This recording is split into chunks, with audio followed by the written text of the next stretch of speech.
Hey everybody, welcome to Brick Vault. Today is another LEGO Top 10 Mocks of the Week episode where I show you the coolest custom LEGO creations that I happen to see people building in bricks throughout this last week. As always, there are way more than just 10 cool builds each week, so I've left links to as many people as possible in the description below. If you have any extra time, I highly recommend you check out the designers that were shown off in this video. And if you haven't yet, you can always check out our web store, brickvault.toys, for some custom building LEGO instructions.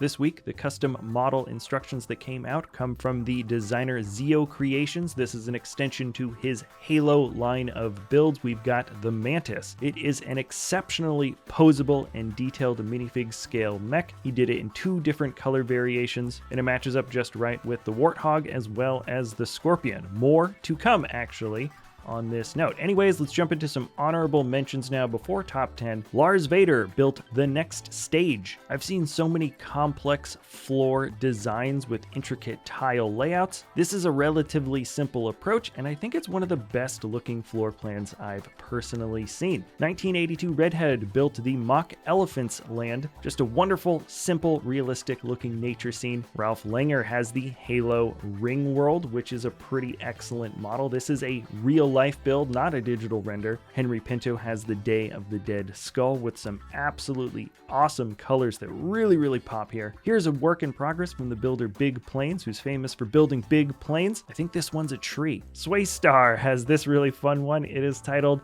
"It's okay to fight against dragons, but fight against giant ducks? Not okay." I think Joxon inadvertently built maybe the creepiest thing we're going to see throughout the entire Halloween season. The title is Harvest. Shannon Sproul has an excellent photograph scene here called Fright Nights the Musical, and Corvus Ariak Mox has an elegant model for a pumpkin. Now let's jump straight into top 10 mocks of the week. The first one here is from Brickleas. The title is Final Race. There's so much chaos and color really packed into this scene. I love the bent tiling detail that you have for the road itself. The crowd has a lot of vibrance, and the buildings are extremely varied. One is offset to the side. There really is just kind of a fun, overblown, cartoony nature to this entire world. This is from Ayrlego. The title is L'Incontro sul Balcone. This is part 4 of a larger set of LEGO models. I absolutely love the brick coloring detail for this particular building. There's nothing that pops out as overly complex in terms of technique, yet the details shine through all the same. Don't know if there's an interior to this building, but a similar designed looking creation fitting for a custom modular city would be absolutely excellent. From Thomas Gion, we have the 1970 Amc Gremlin. There are so many people that put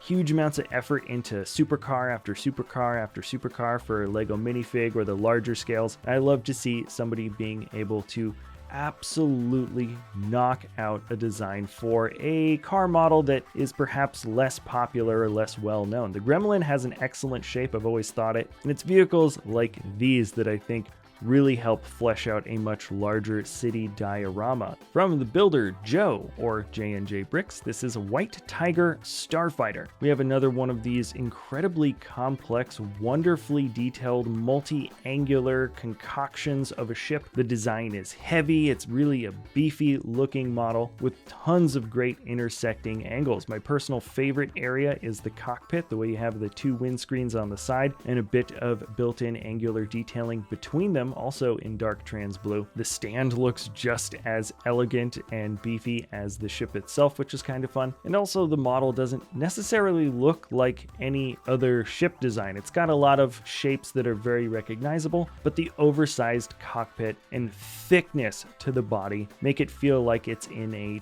category of its own. I love to see people expanding in the Marvel universe of LEGO builds, and D.Niel has this one titled Nightmare. You've got the big build for Mysterio above the smaller minifigure that's kind of in the shadows, and then at the base the Nightmare itself is playing out for Spiderman. The techniques for the larger Mysterio fig really grabbed me, but also just the creativity and succinctness of such a wonderful piece. It's got an excellent ability to be a small display model, yet tells a much larger story and really brings a whole scene together. Bart De Dobbelaer has titled this Remnants of a Lost World. In terms of scene setting and world building, there is a lot to explore in this model. The character at the base seems to be inside a much larger cavern of an old technological area. The walls are clearly mechanical, but also completely rusted out with roots popping out from all over the place. Trees and leaves are sprouting in every area, while at the same time you've got these bugs that perhaps are feeding off of the plants with glowing neon wires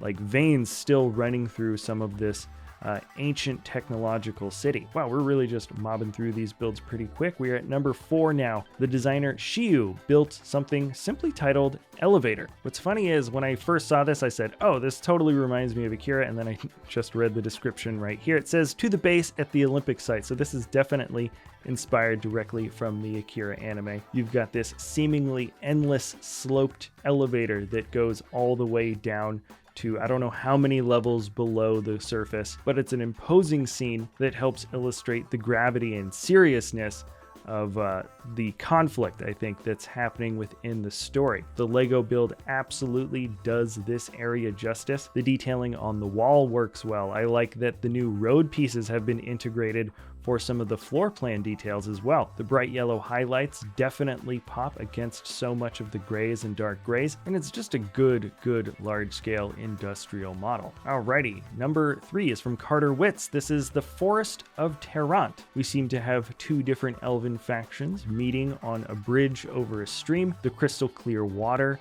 is very subtle with so much of the gray on the rocks and the lighter gray for the terrace or the balcony. The greens and blues are muted, which give this a little bit more of a realistic air, and the techniques and details really just allow you to focus on the action at hand, which is right in the center. There's a much larger description for this particular scene if you want to check out the links in the description below to learn more. I just love the setting that we've got for this particular model. And now we're jumping over to something that looks like it could be from Star Wars, but technically isn't. Finn Roberts titled this Fall Colors appropriately, and this particular design is loosely based on some fun original concept art with some wonderful flair in terms of color highlights. I like that the base is done in yellow, where you can see the weathering has taken shape in certain parts of orange or even just dark gray. There's some Carillion style artifacts left on this model, like the circular top similar to a falcon. The airlocks on either side are also pretty much the same size and shape, but this is entirely its own creation with nothing in the Star Wars universe really looking anything like it. The technique looks excellent. There are some complex geometric shapes lining up in certain corners with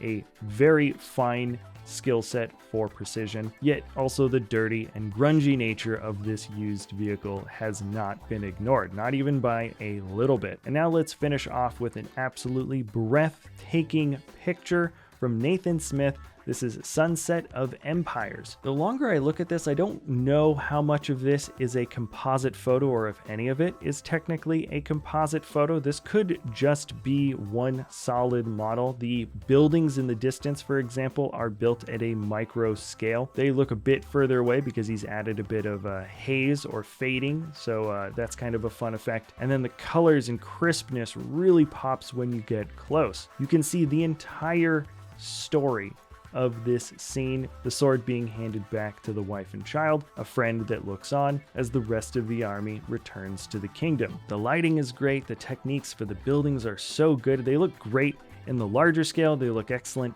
in the micro scale, and you also have a wonderfully vibrant, organic, close build for both the trees, the flowers, everything. This is as complete as a scene as you can basically ever get in a Lego creation, and it's easily one of my favorite single photos I've seen all year in Lego builds. All right, that is it for my personal favorite top 10 MOCs of the week episode. If you enjoy our content, feel free to like, subscribe, comment, share. Links to everything are all in the description below if you have any extra time to check out these designers or the web store. Thanks again for sticking around to the end of the video, and we'll see you next time at Brick Vault.